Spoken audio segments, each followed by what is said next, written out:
మిత్రులందరికీ నమస్కారం అండి. మీరు చూస్తున్నారు సుమన్ గురు జనరల్ స్టడీస్ యూట్యూబ్ ఛానల్. ఇకపోతే ఈ వీడియోలో మనం ప్రధానమంత్రి ముద్ర యోజన అనేటటువంటి ఈ స్కీమ్కు సంబంధించినటువంటి వివరాల గురించి మనం మాట్లాడుకుంటున్నాం. ఇకపోతే వివరాల్లోకి మనం వెళ్ళినట్టుగైతే కనుక ఇక్కడ చూడొచ్చు పిఎంఎంవై యొక్క ఎబ్రివేషన్ మీద బిట్ అనేది అడగడానికి అవకాశం అనేది ఉంది. పిఎంఎంవై ఎబ్రివేషన్ మీద బిట్ అడిగితే ప్రధానమంత్రి ముద్రా యోజన అని మనం జవాబు గుర్తించాల్సి ఉంటుంది. ప్రధానమంత్రి ముద్రా యోజనని మనం షార్ట్కట్లో పిఎంఎంవై అని చెప్పి మనం కన్సిడర్ చేయడం అనేది జరుగుతుంది. ఇదొక బిట్టు. మొదటి పాయింట్ మనం పూర్తి చేసుకున్నాం. ఇకపోతే రెండవ పాయింట్కి మనం వచ్చాం. రెండవ పాయింట్లో ఇక్కడ మనం ఏం తెలుసుకోబోతున్నాం అంటే ప్రధానమంత్రి ముద్రా యోజన అనేటటువంటి ఈ స్కీమ్ని ఎప్పుడు ప్రారంభించారు అన్నది ఇక్కడ మనం తెలుసుకుంటే ఈ స్కీమ్ని 2015వ సంవత్సరం ఏప్రిల్ నెలలో ఈ స్కీమ్ని ప్రారంభించారు. అంటే ఇప్పుడు మనం 2025వ సంవత్సరంలో ఆగస్టు నెలలో ఉన్నాం. ఈ వీడియో రూపొందిస్తున్నప్పటికీ 2025వ సంవత్సరం ఆగస్టు నెలలో ఉన్నాం. అంటే ఈ పథకం వచ్చి 10 సంవత్సరాలు పూర్తయింది. 10 సంవత్సరాలు పూర్తయిన సందర్భంగా ఈ పథకం గురించి మళ్ళీ ఒకసారి మనం మాట్లాడుకోవడం అనేది జరుగుతుంది. ఇకపోతే ఇక్కడ 2025వ సంవత్సరం మార్చి 31 నాటికి చూడండి, 2025వ సంవత్సరం మార్చి 31వ తేదీ నాటికి ఈ పథకం కింద మంజూరైనటువంటి రుణాలు అని బిట్టు వస్తే 52.53 కోట్ల రూపాయలు. అంటే 2025 మార్చి 31 నాటికి ఈ పథకం కింద మంజూరు అయినటువంటి రుణాలు అన్న విషయం పరిశీలన చేస్తే 52.53 కోట్ల రూపాయలు అని మనం జవాబు గుర్తించాల్సి ఉంటుంది. అయితే ఈ పథకం ఇంప్లిమెంటేషన్లోకి వచ్చినప్పటి నుంచి అంటే 2015వ సంవత్సరం ఏప్రిల్ నెలలో ఈ పథకం అనేది అమల్లోకి వచ్చింది. అప్పటి నుంచి 2025 ఈ మార్చి 31వ తేదీ వరకు మనం పరిశీలన చేస్తే కనుక ఇక్కడ ఈ 10 సంవత్సరాలలో ఇక్కడ ఈ పథకం కింద ప్రధానమంత్రి ముద్రా యోజన అనేటటువంటి ఈ పథకం కింద పంపిణీ కాబడినటువంటి నిధులు మొత్తం 10 సంవత్సరాలలో 2015 నుంచి 2025 వరకు ఈ 10 సంవత్సరాలలో ఈ పథకం కింద పంపిణీ కాబడినటువంటి నిధుల మొత్తం 33.32 లక్షల కోట్ల రూపాయలు. 33.32 లక్షల కోట్ల రూపాయలు అన్న విషయం ఇక్కడ మనం గుర్తించాల్సి ఉంటుంది. ఇకపోతే ఈ పథకం యొక్క లక్ష్యం ఏమిటి? 5వ పాయింట్ని ఇప్పుడు మనం చూస్తున్నాం. మరి ఈ పిఎంఎంవై ప్రధానమంత్రి ముద్రా యోజన అన్నటువంటి ఈ పథకం యొక్క లక్ష్యం, ఏ లక్ష్యంతో ఈ పథకం అనేది అమల్లోకి వచ్చింది అంటే ఇక్కడ చూడండి, సూక్ష్మ మరియు చిన్న తరహా పరిశ్రమలకు ఆర్థిక సహాయం అందించాలి. సూక్ష్మ చిన్న తరహా పరిశ్రమల్ని నడుపుకుంటున్నటువంటి వ్యక్తులు ఎవరైతే ఉన్నారో అటువంటి వారికి ఆర్థిక సహాయం అందించాలి. నడుపుకుంటున్న వారికి ప్లస్ చిన్న మధ్యతరగతి లేదా ఇక్కడ సూక్ష్మ పరిశ్రమల్ని లేదా వ్యాపారాల్ని ప్రారంభించాలి అన్న ఔత్సాహికులని ప్రోత్సహించడానికి ఈ పథకం తీసుకురావడం అనేది జరిగింది.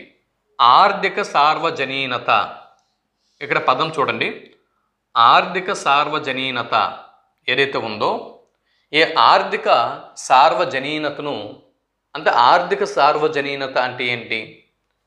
ఈ పదం యొక్క అర్థం ఏంటి? ఆర్థిక సార్వజనీనత అన్న పదం యొక్క అర్థం ఏంటి అంటే భారతదేశంలో ఉన్నటువంటి సర్వజనులకు, భారతదేశంలో ఉన్నటువంటి ప్రజలందరికీ కూడా ఇక్కడ ఆర్థిక సౌలభ్యం సమకూర్చాలి అనేటటువంటి ఉద్దేశం, కాన్సెప్ట్ ఏదైతే ఉందో దానిని ఆర్థిక సార్వజనీనత అని చెప్పి అంటారు. ఈ ఆర్థిక సార్వజనీనత లక్ష్యంగా కేంద్ర ప్రభుత్వం 3 అంశాల మీద ప్రధానంగా దృష్టి సారించింది. అంటే కేంద్ర ప్రభుత్వం అధికారంలోకి వస్తూ వస్తూ 2015వ సంవత్సరం నుంచి అధికారంలో ఉంది. అప్పటి నుంచి ఈ కేంద్ర ప్రభుత్వం అనేది ఇక్కడ ప్రజల్లో భారతదేశపు ప్రజలందరికీ కూడా ఆర్థిక సార్వజనీనత చేకూర్చాలి అన్న ఉద్దేశంతో ఆ దృష్టితో ఒక 3 అంశాల మీద తన యొక్క దృష్టి కేంద్రీకరించింది. ఆ 3 అంశాలు ఏమిటి అంటే ప్రతి ఒక్కరికి కూడా బ్యాంకింగ్ సేవల్ని అందుబాటులోకి తీసుకురావాలి. ప్రతి ఒక్కరికి కూడా బ్యాంకింగ్ సేవలు అనేవి అందుబాటులోకి తీసుకురావాల్సి ఉంటుంది. దీనికోసం ప్రధానమంత్రి జనధన్ అనేటటువంటి ఒక పథకంని ప్రవేశపెట్టడం జరిగింది. ప్రధానమంత్రి జనధన్ అనేటటువంటి ఈ పథకంని ప్రవేశపెట్టి భారతదేశంలో ఇక్కడ బ్యాంకు అకౌంట్లని నరేంద్ర మోడీ గారు వచ్చిన తర్వాత ఎన్నో బ్యాంకు అకౌంట్లని ఓపెన్ చేయించడం జరిగింది.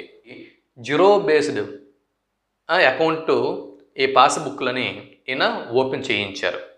ఇది ఒక కీలకమైనటువంటి పరిణామం అన్న విషయం ఇక్కడ మనం గుర్తుపెట్టుకోవాల్సి ఉంటుంది. ఈ విధంగా ప్రతి ఒక్కరికి కూడా బ్యాంకింగ్ సేవల్ని అందుబాటులోకి తీసుకురావటం, అలాగే ఆర్థిక భద్రత లేని వర్గాలకు ఆర్థిక భరోసాని కల్పించడం, అలాగే నిధుల లభ్యత లేని వారికి ఆర్థిక సౌలభ్యం కల్పించడం. అంటే మరి చాలామందికి ఏవో చెయ్యాలి అని ఉన్నా కూడా వారికి సకాలంలో నిధులు అనేవి సమకూరట్లేదు. కాబట్టి నిధుల లభ్యత లేని వారికి ఆర్థిక సౌలభ్యం కల్పించడం, ఈ విధంగా ప్రతి ఒక్కరికి కూడా బ్యాంకింగ్ సేవల్ని అందుబాటులోకి తీసుకురావటం, అలాగే ఆర్థిక భద్రత లేని వర్గాలకు చేయూతనివ్వటం, నిధుల లభ్యత లేని వారికి ఆర్థిక సౌలభ్యం కల్పించడం. ఈ 3 ప్రధానమైనటువంటి స్తంభాలు అంటే 3 పిల్లర్స్ ఏవైతే ఉన్నాయో ఈ 3 పిల్లర్స్ని దృష్టిలో పెట్టుకొని ఇక్కడ ఆర్థిక సార్వజనీనత కోసం అంటే భారతదేశంలో ఆర్థిక సార్వజనీనత సాధించాలంటే ఈ 3 పిల్లర్స్ చాలా అవసరం అని చెప్పి ఈ 3 పిల్లర్స్ మీద కేంద్ర ప్రభుత్వం దృష్టిని సారించింది. అయితే ఇందులో భాగంగా 3వ పిల్లర్ ఏదుంది? 3వ పిల్లరు నిధుల లభ్యత లేని వారికి ఆర్థిక సౌలభ్యం కల్పించడం అనేటటువంటి ఈ 3వ స్తంభం 3వ పిల్లర్ ఏదైతే ఉందో దీనిని ఇక్కడ మనం చూడొచ్చు. ఈ నిధుల లభ్యత లేని వారికి ఆర్థిక సౌలభ్యం కల్పించడం అనేటటువంటి ఈ 3వ పిల్లర్ని బలోపేతం చేసేందుకు ఈ 3వ పిల్లర్ ఏదైతే ఉందో దీన్ని బలపరిచేందుకు ఇక్కడ ఈ PMMY అనేటటువంటి పథకంని ప్రవేశపెట్టడం జరిగింది. ఇది PMMY పథకం ఏ ఉద్దేశంతో ప్రవేశపెట్టారండి? నిధులు లభ్యత లేని వారికి ఆర్థిక సౌలభ్యం కల్పించడం కోసం ఈ పథకంని ప్రవేశపెట్టడం అనేది జరిగింది. ఈ PMMY అనేటటువంటి ఈ పథకంని 3 విభాగాలుగా విభజించడం అనేది జరిగింది. PMMY అన్నటువంటి ఈ పథకంని 3 విభాగాలుగా విభజించడం అనేది జరిగింది. ఈ 3 విభాగాలు అంటే మొదటగా 3 విభాగాలు ప్రవేశపెట్టారు. అవి శిశు, కిషోర్, తరుణ్ అని చెప్పి ఈ 3 విభాగాల్లో మొదటగా ప్రవేశపెట్టడం అనేది జరిగింది. ఈ 3 విభాగాల్ని మొదటగా ప్రవేశపెట్టారు. అయితే ఈ పథకం అనేది ఎప్పుడైతే భారతదేశంలో విజయం సాధించిందో, ఈ పథకం సక్సెస్ఫుల్గా ముందుకు వెళ్తుందో దీన్ని గ్రహించినటువంటి కేంద్ర ప్రభుత్వం 10 సంవత్సరాలు బాగా అబ్జర్వ్ చేసినటువంటి కేంద్ర ప్రభుత్వం ఇక్కడ 4వ విభాగాన్ని కూడా ప్రవేశపెట్టింది. కొత్తగా తరుణ్ ప్లస్ అనేది ప్రవేశపెట్టడం జరిగింది. అయితే ఇక్కడ శిశు అనేటటువంటి ఈ కేటగిరీలో PMMY శిశు కేటగిరీలో ఒక వ్యక్తికి అంటే రుణం కావాల్సినటువంటి వ్యక్తికి 50,000 రూపాయల వరకు రుణంని ఇస్తారు. ప్రధానమంత్రి ముద్రా యోజన శిశు కేటగిరీలో ఈ కేటగిరీ ప్రకారం ఎవరైనా ఒక వ్యక్తికి ఇక్కడ ఈ కేటగిరీ ప్రకారం 50,000 రూపాయల వరకు రుణ సదుపాయంని కల్పిస్తారు. దాని తర్వాత ఇక PMMY కిషోర్ ఈ విభాగం క్రింద కిషోర్ అనేటువంటి విభాగం క్రింద 50,000 రూపాయల నుంచి 5 లక్షల రూపాయల వరకు ఇక్కడ రుణాన్ని ఇస్తారు. 50,000 నుంచి 5 లక్షల రూపాయల వరకు రుణం అనేది ఇక్కడ ఇస్తారు. అలాగే తరుణ్, ప్రధానమంత్రి ముద్ర యోజన తరుణ్ అనేటటువంటి ఈ కేటగిరీ కింద 5 లక్షల రూపాయల నుంచి 10 లక్షల రూపాయల వరకు ఫండ్ అనేది ఇస్తారు, నిధులు అనేవి ఇస్తారు. దాని తర్వాత తరుణ్ ప్లస్ అనేటటువంటి ఈ కేటగిరీ కింద 10 లక్షల రూపాయల నుంచి 20 లక్షల రూపాయల వరకు ఇక్కడ ఫండ్ అనేది, నిధులు అనేవి మనకి రుణంగా ఇస్తారు. ఇది ఇక్కడ మీరు చూడొచ్చు, ఇక్కడ నుంచి మీకు బిట్ అనేది రావడానికి ఛాన్సెస్ అనేవి ఉన్నాయి. తర్వాత తరుణ్ ప్లస్ కొత్తగా ప్రవేశపెట్టినటువంటి కేటగిరీ తరుణ్ ప్లస్ 4వది. చూడండి, కొత్తగా ఇక్కడ మనకి బిట్ అనేది రావచ్చు. గ్రూప్ 1లో కానీ గ్రూప్ 2లో కానీ బిట్ అనేది రావచ్చు. ప్రధానమంత్రి ముద్రా యోజనలో భాగంగా ఇటీవల కాలంలో కొత్తగా ప్రవేశపెట్టినటువంటి కేటగిరీ ఏది, దాని కింద ఎంత నిధులు రుణంగా ఇస్తారు అని బిట్ అనేది రావచ్చు. కొత్తగా ప్రవేశపెట్టినది ఏది అంటే తరుణ్ ప్లస్ అని మీరు గుర్తిస్తారు. తరుణ్ ప్లస్ కింద ఎంతవరకు నిధుల్ని రుణంగా ఇస్తారు అని బిట్ అడిగితే 10 లక్షల రూపాయల నుంచి 20 లక్షల రూపాయల వరకు నిధులు ఇస్తారు అన్న విషయం కూడా ఇక్కడ మనకి అవగాహన ఉండాలి. ఇక మీదట చూడండి, ఇక అట్టడుగు స్థాయిలో వ్యవస్థాపన సౌలభ్యం ద్వారా సూక్ష్మ సంస్థల రంగాన్ని ఒక ఆచరణాత్మక సుస్థిర ఆర్థిక శక్తిగా రూపొందించడమే ఈ పిఎంఎంవై అన్నటువంటి ఈ పథకం యొక్క ప్రధాన లక్ష్యం అన్న విషయాన్ని ఇక్కడ మనం గమనించాల్సి ఉంటుంది. అయితే ఇక్కడ పిఎంఎంవై ప్రధానమంత్రి ముద్రా యోజన ఏదైతే ఉందో ఇది సక్సెస్ఫుల్గా ఇంప్లిమెంటేషన్ అయ్యేందుకు తోడ్పడేటటువంటి ఒక 5 అంశాలు అనేవి ఉన్నాయి. వాటి గురించి ఇప్పుడు మనం ప్రధానంగా డిస్కస్ చేయవలసిన అవసరం అనేది ఉంది. ఈ పథకంని సక్సెస్ఫుల్గా ఇంప్లిమెంటేషన్ చేసేందుకు ఒక 5 అంశాలు అనేవి తోడ్పడుతున్నాయి. ఆ 5 అంశాలు ఏంటో ఇప్పుడు మనం పరిశీలన చేద్దాం. ఇక్కడ అసలు ప్రధానమంత్రి ముద్రా యోజన పథకము అనేది ఎవరి కోసం తీసుకురాబడింది అంటే, వారికి ఏదైనా ఒక వ్యాపారం అనేది ప్రారంభించాలి అని ఉంది. కానీ ఆ వ్యాపారం ప్రారంభించడానికి పెట్టుబడి వారి చేతిలో లేదు. అటువంటి వారికి పెట్టుబడి కోసం ఆర్థిక సహకారం అందించేటటువంటి పథకం ప్రధానమంత్రి ముద్రా యోజన పథకం. కాబట్టి వీరికి మరి రుణాలు ఎవరిస్తారు? ఇక్కడ ఎటువంటి హామీ లేనటువంటి హామీ రహిత రుణం అనేది ఇక్కడ కేంద్ర ప్రభుత్వం అనేది ఈ పిఎంఎంవై పథకం కింద అందిస్తుంది. ఇప్పుడు ఎవరైనా కూడా మనం అప్పు కోసం వెళ్తే అవతల వాళ్ళు ఏదో ఒక హామీ అనేది అడిగి అప్పు మనకి ఇస్తూ ఉంటారు. అయితే ఇటువంటి హామీ లేనటువంటి రుణం అనేది ఇక్కడ ప్రధానమంత్రి ముద్రా యోజన పథకం కింద పెట్టుబడిదారులకి లభిస్తుంది.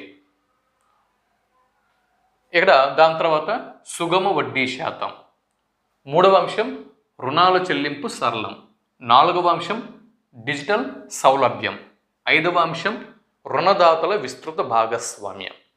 ఈ 5 అంశాలతో ఈ పథకం అనేది సక్సెస్ఫుల్గా ముందుకి వెళ్తుంది. మరి ఇందులో మొదటి అంశం హామీ రహిత రుణం అనే విషయం దగ్గర మనం ఉన్నాం కదా.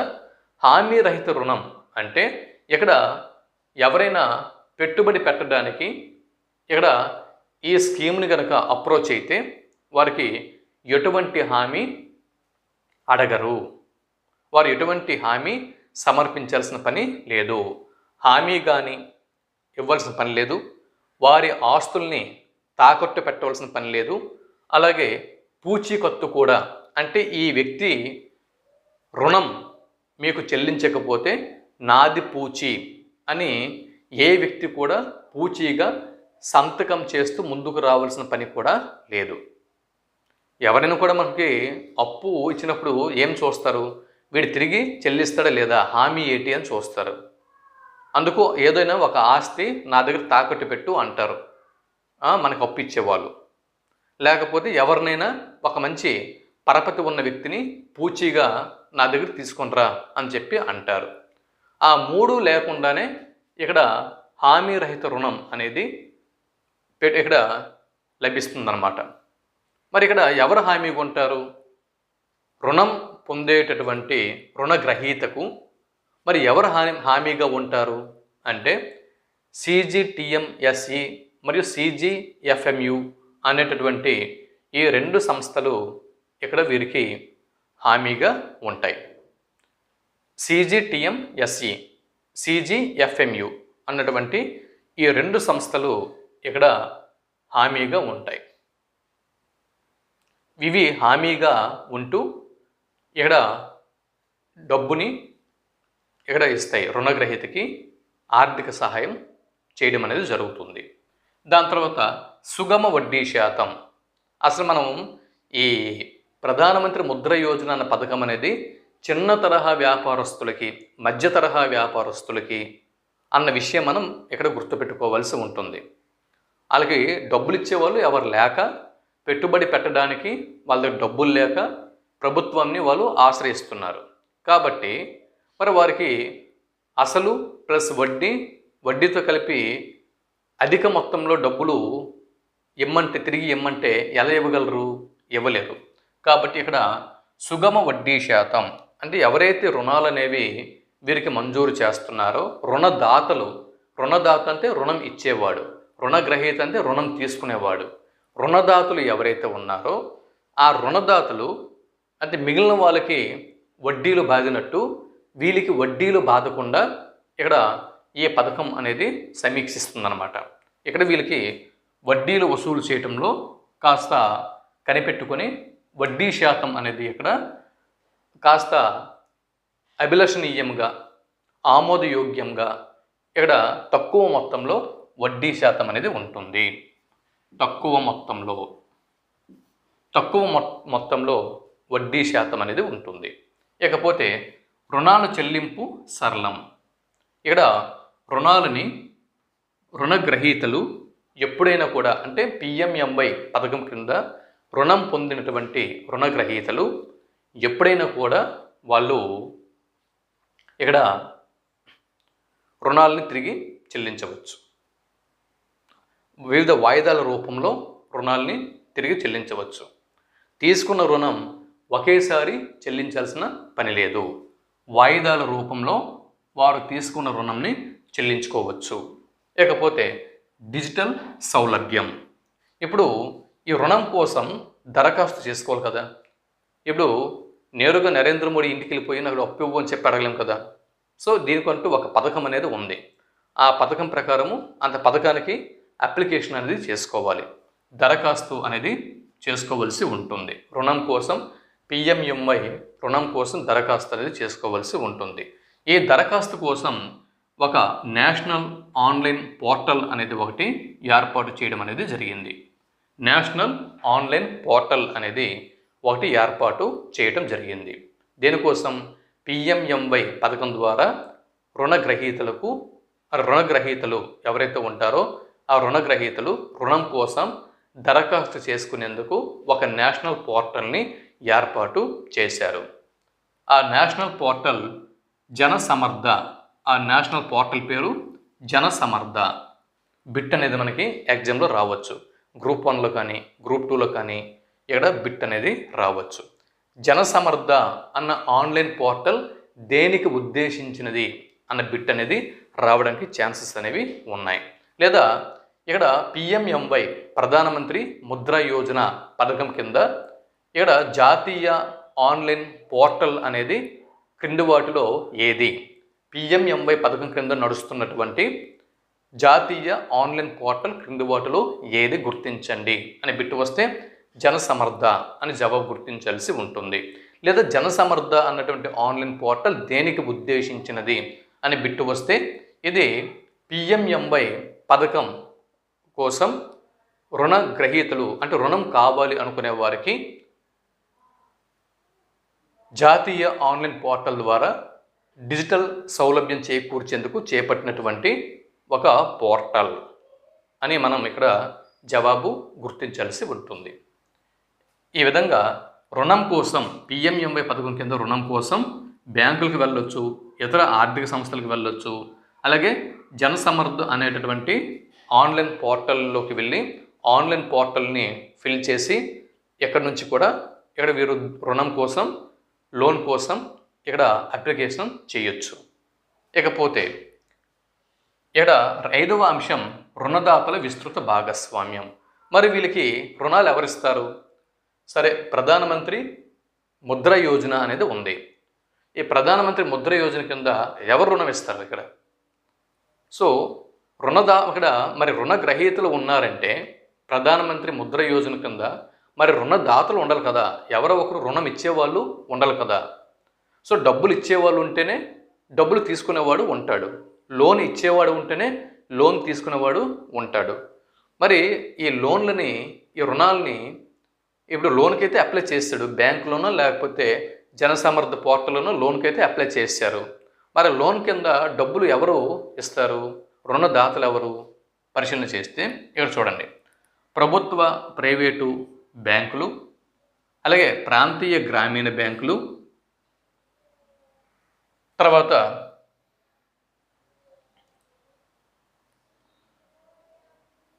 ఇది రీజనల్ రూరల్ బ్యాంక్స్ అన్నమాట. ప్రాంతీయ గ్రామీణ బ్యాంకులు, చిన్న ఫైనాన్స్ బ్యాంకులు, తర్వాత చిన్న ఫైనాన్స్ బ్యాంకులు, సూక్ష్మ రుణ సంస్థలు, తర్వాత బ్యాంకింగ్ ఏతర ఆర్థిక సంస్థలు. ఇవి ఇక్కడ రుణదాతలుగా విస్తృత భాగస్వామ్యంగా ఉంటూ ప్రధానమంత్రి ముద్ర యోజన అన్న పథకంని సక్సెస్ఫుల్గా ముందుకి తీసుకుని వెళ్తున్నాయి. ఇది కాబట్టి ఈ విధంగా ప్రధానమంత్రి ముద్ర యోజన అనేటువంటి ఈ స్కీమ్ ఏదైతే ఉందో ఈ స్కీమ్ ప్రాచుర్యానికి తోడ్పడుతున్నటువంటి కీలక అంశాలు అనేవి, ఒకటి హామీ రహిత రుణం. లోన్ కావాలి అని అప్లై చేసేవారికి, లోన్ కోసం అప్లై చేసేవారికి ఇక్కడ హామీ ఏమీ అవసరం లేదు. ఇక్కడ వడ్డీ శాతం కూడా ఇక్కడ తక్కువగా ఉంటుంది. తక్కువగా ఆమోదయోగ్యమైనటువంటి వడ్డీ రేట్లు అనేవి ఇక్కడ ఉంటాయి, తక్కువగా వడ్డీ రేట్లు అనేవి ఉంటాయి. అలాగే రుణాల చెల్లింపు వాయిదాల రూపంలో రుణాలు అనేవి చెల్లించుకోవచ్చు.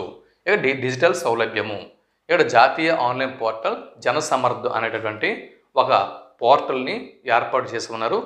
ఇకపోతే రుణదాతలు దీని కింద ఏంటంటే ప్రభుత్వము మరియు ప్రైవేటు బ్యాంకులు ఇక్కడ భాగస్వామ్యంగా ఉన్నాయి. ప్రాంతీయ గ్రామీణ బ్యాంకులు ఇక్కడ, అలాగే చిన్న ఫైనాన్స్ బ్యాంకులు, సూక్ష్మ రుణ సంస్థలు, బ్యాంకింగ్ ఏతర ఆర్థిక సంస్థలు. ఇవి ఇక్కడ లోన్ ఎవరైతే లోన్ కోసం అప్లై చేస్తారో వాళ్ళకి ఫండ్ని, లోన్లని ఇస్తున్నటువంటి సంస్థలు ఇవి. ప్రధానమంత్రి ముద్ర యోజన పథకం ఇది 2015 నుంచి 2025 మార్చి వరకు మనం పరిశీలన చేస్తే 2015 ఎందుకు మనం తీసుకున్నాం? ఈ పథకం 2015 ఏప్రిల్ నుంచి అమల్లోకి వచ్చింది కాబట్టి 2015 నుంచి 2025 మార్చి 31 వరకు మనం తీసుకుంటే కనుక ఈ ప్రధానమంత్రి ముద్ర యోజన పథకం కింద మంజూరు చేసినటువంటి రుణం మొత్తం 34.09 లక్షల కోట్ల రూపాయలు. 34.09 లక్షల కోట్ల రూపాయలు. చూడండి, ఇక్కడ మీరు కన్ఫ్యూజ్ అవ్వకండి. సో మంజూరైనటువంటి రుణం 34.09 లక్షల కోట్ల రూపాయలు కాగా పంపిణీ కాబడినటువంటి మొత్తం 33.32 లక్షల కోట్ల రూపాయలు. ఇది ఈ పంపిణీ కాబడినటువంటి ఈ మొత్తం అనేది ఇది తాత్కాలిక గణాంకాల ప్రకారం ఇది మీకు చెప్పడం జరిగింది. ఇది ఇంకా అఫీషియల్గా మనకి స్టేట్మెంట్ అనేది రాలేదు. అది మంజూరైనటువంటి మొత్తం 34.09 లక్షల కోట్ల రూపాయలు కాగా పంపిణీ కాబడిన మొత్తం 33.32 లక్షల కోట్ల రూపాయలు. మరి ఇదిలా ఉంటే 2024-25 ఆర్థిక సంవత్సరానికి గాను 2024-25 ఆర్థిక సంవత్సరానికి గాను ఇప్పుడు మనం 2026వ సంవత్సరపు ఆర్థిక సంవత్సరంలో మనం ఉన్నాం. చూడండి, మన భారతదేశంలో ఫైనాన్షియల్ ఇయర్ అనేది ఎప్పుడు ప్రారంభమవుతుంది? ఏప్రిల్ 1వ తేదీన ప్రారంభమయ్యి తదుపరి సంవత్సరం మార్చి 31తో ముగుస్తుంది. మన భారతదేశంలో ఫైనాన్షియల్ ఇయర్ అనేది ఏప్రిల్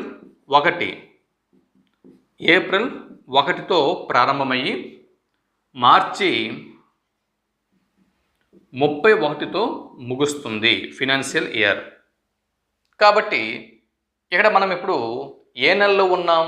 ఈ వీడియో నేను చేస్తున్నప్పటికీ 2025వ సంవత్సరము ఆగస్టు 21వ తేదీన అంటే ఇక్కడ నేను వీడియో చేస్తున్నాను. ఆగస్టు 21వ తేదీ 2025వ సంవత్సరం. 2025 ఆగస్టు అంటే ఇక్కడ 2025 ఏప్రిల్ 1వ తేదీ నుంచి 2026వ సంవత్సరపు ఫైనాన్షియల్ ఇయర్ స్టార్ట్ అయిపోయింది.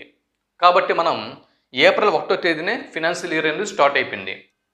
కాబట్టి ఈ ఫైనాన్షియల్ ఇయర్ మళ్ళీ ఎప్పుడు ముగుస్తుంది అంటే 2026 మార్చి 1 నాటికి ఈ ఫైనాన్షియల్ ఇయర్ అనేది ముగుస్తుంది. కాబట్టి ఇప్పుడు మనం ఏ ఆర్థిక సంవత్సరం లేదా ఏ ఫైనాన్షియల్ ఇయర్లో మనం ఉన్నాం అంటే 2026వ సంవత్సరపు ఆర్థిక సంవత్సరం లేదా ఫైనాన్షియల్ ఇయర్లో మనం ఉన్నాం. కాబట్టి ఇక్కడ ఏప్రిల్ 1 నుంచి మార్చి 31 వరకు ఈ కాలం ఏదైతే ఉందో, ఈ 12 నెలల కాలం ఏదైతే ఉందో దీన్ని భారతదేశంలో ఆర్థిక సంవత్సరం అని చెప్పి అంటాము. దీని ప్రకారం ఏంటంటే ఇక్కడ 2024 నుంచి 25 ఆర్థిక సంవత్సరం తీసుకుంటే 2024 ఏప్రిల్ 1 నుంచి 2025 మార్చి 31 వరకు ఈ ఫైనాన్షియల్ ఇయర్ని 2025వ సంవత్సరపు ఫైనాన్షియల్ ఇయర్ అని చెప్పి అంటాము.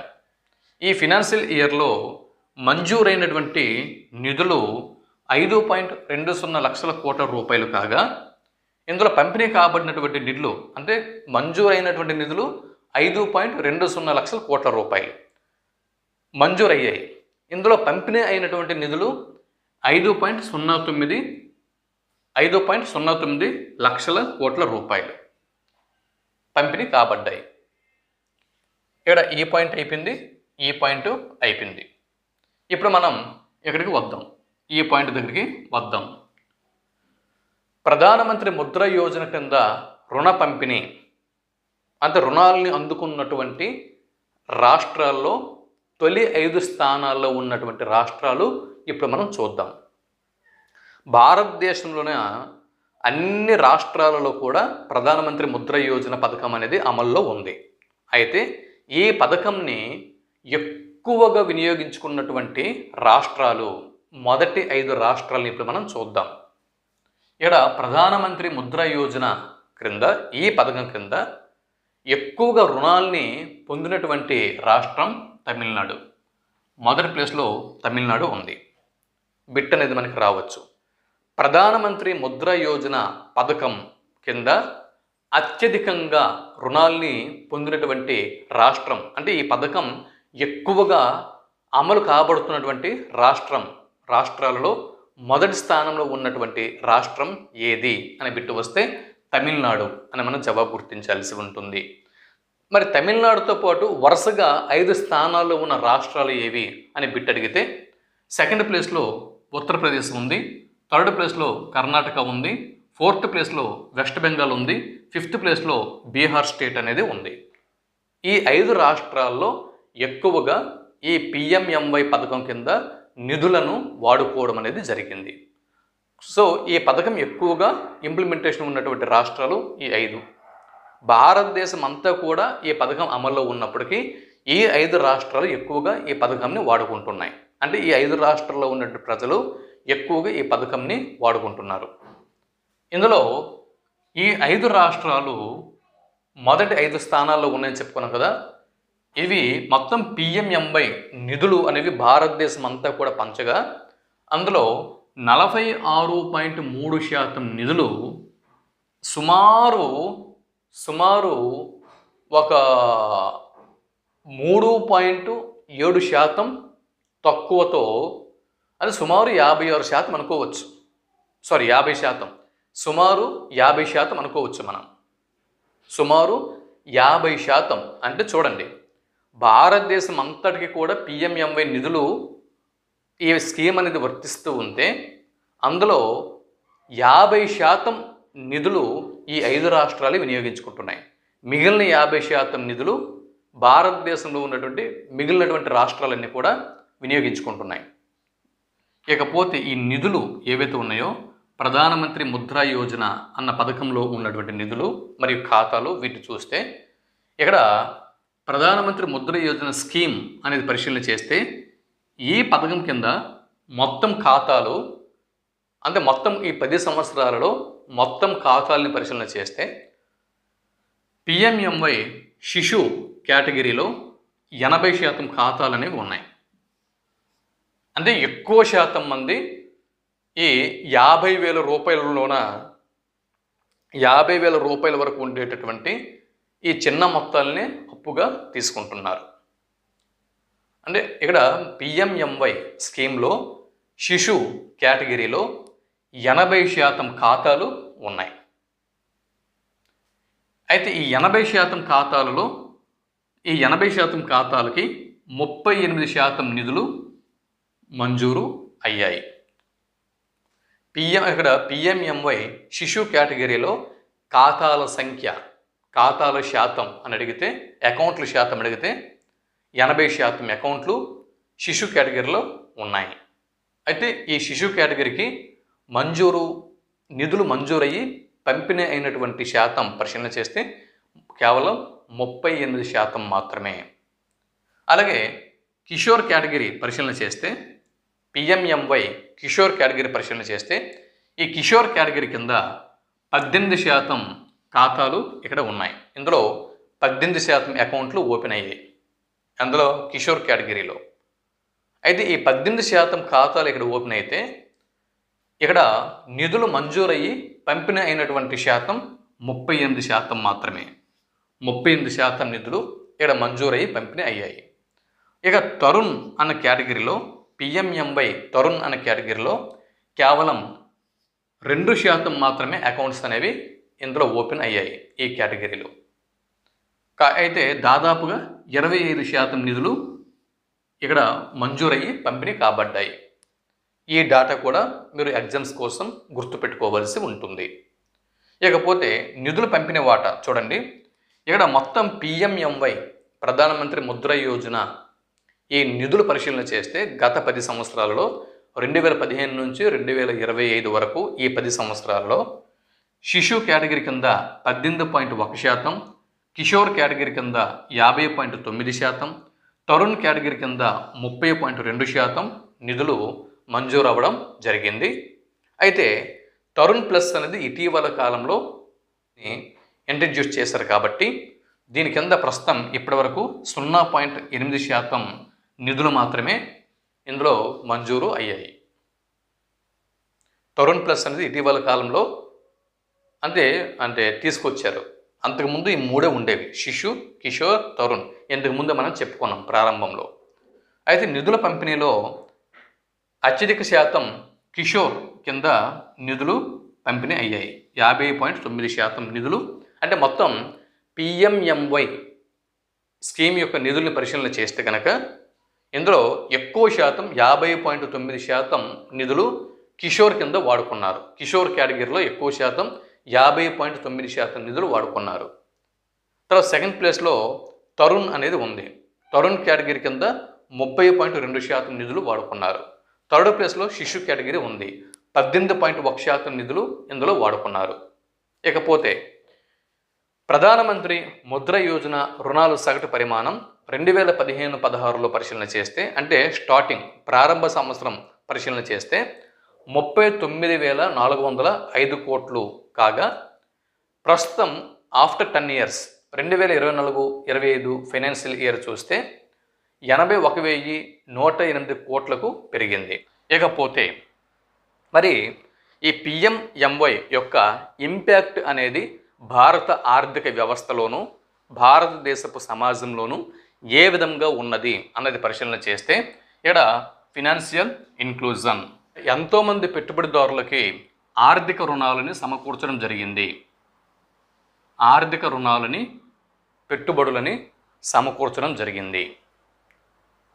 ఇకపోతే ఎంప్లాయ్మెంట్ జనరేషన్, దీని ద్వారా ఏంటంటే చిన్న చిన్న పరిశ్రమలు అనేవి స్థాపించడం వల్ల అవి స్మాల్ స్కేల్ ఇండస్ట్రీస్ లేదా మైక్రో ఇండస్ట్రీస్ ఏవైనా వీటిని స్థాపించడం వల్ల ఏమైందంటే అంతే కదా, అమౌంట్ ఎందుకు తీసుకెళ్తున్నారు? పెట్టుబడులు పెట్టడానికి తీసుకువెళ్తున్నారు. పెట్టుబడులు ఎందుకు పెడతారు? ఉపాధి కోసం పెడతారు. ఎవరైనా వ్యాపారం దేనికోసం చేస్తారు? బ్రతకడానికి వ్యాపారం చేస్తారు. బ్రతకడానికి వ్యాపారం చేస్తున్నారంటే అది ఉపాధి అని అర్థం. కాబట్టి ఇక్కడ ఎంప్లాయ్మెంట్ జనరేషన్ అనేది ఇక్కడ ఈ పిఎంఎంవై స్కీమ్ అనేది సృష్టించింది. అలాగే ఎంటర్‌ప్రెన్యూర్‌షిప్ ప్రమోషన్ అనేది ఈ స్కీమ్ అనేది ఇక్కడ అందించింది భారతదేశానికి. అంటే ఎంతోమంది ఔత్సాహికులు, యువ ఔత్సాహికులు, మహిళలు, అలాగే వెనుకబడిన వర్గాల వారు, ఎస్సీ, ఎస్టీ, ఓబీసీ ఇటువంటి వర్గాల వారు వీళ్ళందరూ కూడా ఏంటంటే ఏదైనా ఒక వ్యాపారము లేదా చిన్న చిన్న పరిశ్రమలు లేదా ఇటువంటి వాటిని పెట్టుకోవడం కోసం ఇక్కడ దీన్ని ఏమంటారు అంటే ఒక వ్యక్తి సొంత ఆలోచనతో ఏదైనా ఒక వ్యవస్థ స్థాపించడాన్నే దీన్ని ఎంటర్‌ప్రెన్యూర్‌షిప్ అని చెప్పి అంటారనమాట. ఎంటర్‌ప్రెన్యూర్‌షిప్ అంటే అర్థం ఏంటి? ఇక్కడ ఎంటర్‌ప్రెన్యూర్‌షిప్ అంటే తాను ఉద్యోగం కోసం, ఉపాధి కోసం ఇంకొక సంస్థ మీద లేదా వేరే వ్యక్తి మీద ఆధారపడకుండా తనంతట తాను ఏదో ఒక సంస్థని లేదా వ్యాపారంని లేదా పరిశ్రమని స్థాపించి తన కాళ్ళ మీద తాను నిలబడుతూ అలాగే ఒక 10 మందికి ఎంప్లాయ్మెంట్ కల్పించేటటువంటి ఈ స్థితిని ఎంటర్‌ప్రెన్యూర్‌షిప్ అని చెప్పి అంటారు. సో ఎంటర్‌ప్రెన్యూర్‌షిప్ ప్రమోషన్ అనేది జరిగింది. ఇకపోతే ఎంపవర్మెంట్ ఆఫ్ ఉమెన్ ఎంపవర్మెంట్ అనేది జరిగింది. దీన్ని తెలుగులో మహిళా సాధికారిత అని చెప్పి అంటారు. అంటే మహిళా సాధికారిత, ఉమెన్ ఎంపవర్మెంట్ అంటే ఏంటి అంటే ఒక మహిళ డబ్బుల కోసం, రోజువారీ నిత్య అవసరాల కోసం, చిన్న చిన్న గృహ వినియోగపు ఖర్చుల కోసం, తన వ్యక్తిగత ఖర్చుల కోసం భర్త మీదో లేదా తండ్రి మీద లేదా కుటుంబ పెద్ద మీదో ఆధారపడకుండా తనంతట తాను మనీ జనరేట్ చేసుకొని నిత్య అవసరాలని తీర్చుకునేటటువంటి పరిస్థితిని ఇక్కడ ఇటువంటి పరిస్థితిలో ఒక మహిళ అభివృద్ధి చెందింది అంటే దాన్ని ఉమెన్ ఎంపవర్మెంట్ అని చెప్పి అంటారు. అంటే సామాజికంగాను ఆర్థికంగాను ఒక మహిళ ఒక ముందడుగు వేసి సమాజంలో ఏమాత్రం అభివృద్ధి చూపించినా దాన్ని ఉమెన్ ఎంపవర్మెంట్ అని చెప్పి అంటారు. ఇక్కడ మనం చెప్పుకున్నాం, ఇక్కడ 44% మంది మహిళలు ఈ పిఎంఎంవై స్కీమ్లో భాగంగా రుణాలు పొందారు అని మనం ఇప్పుడే చెప్పుకోవడం అనేది జరిగింది. అంటే దీన్ని బట్టి మనకి ఏమర్థమైంది? మహిళలు ఈ స్కీమ్ని ఉపయోగించుకొని పెట్టుబడులు పెట్టి వాళ్ళు ఉమెన్ ఎంపవర్మెంట్ అనేటటువంటి ఈ స్థితిని వారికి వారు క్రియేట్ చేసుకున్నారు అని చెప్పి ఇక్కడ మనకి అర్థం అవుతుంది. ఇకపోతే రిడక్షన్ ఇన్ ఇన్ఈక్వాలిటీ, సమాజంలో ఈ ఆర్థిక అసమానతలు, ఇన్ఈక్వాలిటీ, సమానత్వం అంటే పేదవారు ధనికులు అనేటటువంటి ఈ వ్యత్యాసం ఏదైతే ఉందో దీన్ని కొంచెం తొలగించడంలో ఈ స్కీమ్ అనేది సహాయపడుతున్నది. కాబట్టి ఇవన్నీ కూడా ఇంపాక్ట్స్ అని చెప్పి మనం ఇక్కడ పేర్కోవచ్చు. ఇకపోతే ఛాలెంజెస్, సవాళ్ళు ఏమున్నాయి అంటే ఉత్తరప్రదేశ్ అంటే ఈ పథకం పిఎంఎంవై పథకంని అమలుపరచడంలో కొన్ని ఛాలెంజెస్, సవాళ్ళు అనేవి ఉన్నాయి. విస్తీర్ణ పరంగా 7వ పెద్ద దేశము, జనాభా పరంగా మొదటి పెద్ద దేశము. మరి జనాభాలోన అత్యంత ఎక్కువ జనాభాతో ప్రపంచంలోని నెంబర్ 1 ప్లేస్లో ఉన్నటువంటి ఈ దేశంలో ఈ పథకం ఇంప్లిమెంటేషన్ చేయడం అంటే ఇది మామూలు విషయం కాదు. ఎన్నో సవాళ్ళు అనేవి దీని వెనక ఉంటాయి. కాబట్టి అటువంటి సవాళ్ళు వాటి ఉత్తరప్రదేశ్, బీహార్ వంటి ఈ రాష్ట్రాలను మనం తీసుకుంటే ఇటువంటి అత్యధిక జనాభా కలిగినటువంటి ఈ రాష్ట్రాలలో మరియు ఈశాన్య రాష్ట్రాలలో నార్త్ ఈస్ట్ స్టేట్స్ అనేవి ఉన్నాయి. వీటిని 7 సిస్టర్స్ అని చెప్పి అంటాం. అరుణాచల్ ప్రదేశ్, నాగాలాండ్, అస్సాం, తర్వాత ఈ సిక్కిం, త్రిపుర, మేఘాలయ ఇటువంటివి కొన్ని 7 ఈశాన్య రాష్ట్రాలు అనేవి ఉన్నాయి. ఇటువంటి అధిక జనాభా గల రాష్ట్రాల్లోనూ ఈశాన్య రాష్ట్రాలలోనూ ఇది అమలు చేయడంలో కాస్త సవాళ్ళు అనేవి ఉన్నాయి. ఇక్కడ వీటిని అమలుపరచడానికి ప్రయత్నం చేయాలి. ఇకపోతే ఈ పథకం కింద కేవలం రుణ ప్రయోజనం పొందడమే కాకుండా ఇక్కడ ఏమవుతుంది, కేవలం రుణాలు అనేవి పొందుతున్నారు. అంటే సెంట్రల్ గవర్నమెంట్ రుణం ఇస్తుంది, లోన్ ఇస్తుంది, తీసుకుంటున్నారు కదా. తర్వాత ఎలాగైతే అలాగవుద్ది, వడ్డీతో సహా మనం అప్పు తీరుస్తామో లేకపోతే లేదు. ఎందు గురించి అంటే ఒక్కొక్క ప్రభుత్వాలు వస్తూ ఉంటాయి, రుణమాఫీ అని చెప్పి కొన్ని స్కీములు అనేవి పెడతా ఉంటాయి. అటువంటి స్కీములు ఏమైనా వస్తే ఈ అప్పు ఎగ్గొట్టవచ్చు అని చెప్పి కొంతమంది అమౌంట్ అనేది తీసుకుంటూ ఉంటారు. ఎస్, ఇది కూడా ఒక సమస్య ఉంది భారతదేశంలో. రుణాలు అయితే పిఎంఎంవై కింద తీసుకుంటున్నారు, కానీ సకాలంలో రుణాలని చెల్లించడంలో చాలా సమస్యలు అనేవి ఉన్నాయి. ఇటువంటి సవాళ్ళు కూడా ఎదుర్కొంటుంది ఈ పథకం. పిఎంఎంవై పథకం కింద చాలామంది రుణాలు అయితే తీసుకుంటున్నారు, తిరిగి చెల్లించడంలో అంత నిజాయితీగా, ఇక్కడ ఒక బాధ్యతగా రుణాలు తిరిగి ఇవ్వడానికి చేతులు కొంతమందికి రావట్లేదు, అదనమాట. కాబట్టి ఇటువంటి సమస్యలు కొన్ని ఈ పథకం ఇంప్లిమెంటేషన్లో ఉన్నాయి. ఈ పథకం కింద కేవలం రుణ ప్రయోజనం పొందడమే కాక సమర్థవంతమైనటువంటి నిర్వహణ, ఆ తీసుకువెళ్ళేటువంటి రుణంతో, అప్పు దేనికోసం తీసుకువెళ్ళారు, రుణం ఏదో పెట్టుబడి కోసం, ఆ పెట్టుబడి సమర్థవంతంగా పెట్టగలగాలి. ఆ రుణం ఇక్కడ దుష్ప్రయోజనాల కోసం వాడకూడదు, వేరే ప్రయోజనాల కోసం రుణంని వాడకూడదు. ఆ రుణం దేనికోసం అయితే తీసుకువెళ్ళారో ఆ ప్రయోజనం సమర్థవంతంగా నిర్వహించగలగాలి. సో దీని పట్ల ప్రజల్లో చైతన్యం పెంపొందించాల్సిన అవసరం ఉంది. ఇకపోతే ఆర్థిక అవగాహన కల్పించి, అంటే ప్రజల్లో ఈ ఆర్థిక అవగాహన కల్పన కార్యక్రమాలు అనేవి నిరంతరం చేపట్టాల్సినటువంటి అవసరం ఉంది. అంతేకాకుండా ఇకపోతే ఇంకొక చివరి అంశం, స్కిల్ ఇండియా, తర్వాత స్టాండప్ ఇండియా, ఇటువంటి స్కీమ్లను ఇక్కడ ఈ ప్రధానమంత్రి ముద్ర యోజన స్కీమ్కి లింక్ చేస్తే ఈ స్కీమ్ అనేది మరింత మెరుగ్గా ప్రజల్లోకి వెళ్తుంది, ఇంకా సక్సెస్ఫుల్ అవుతుంది అని చెప్పి మనం చెప్పొచ్చు, గట్టిగా చెప్పొచ్చు.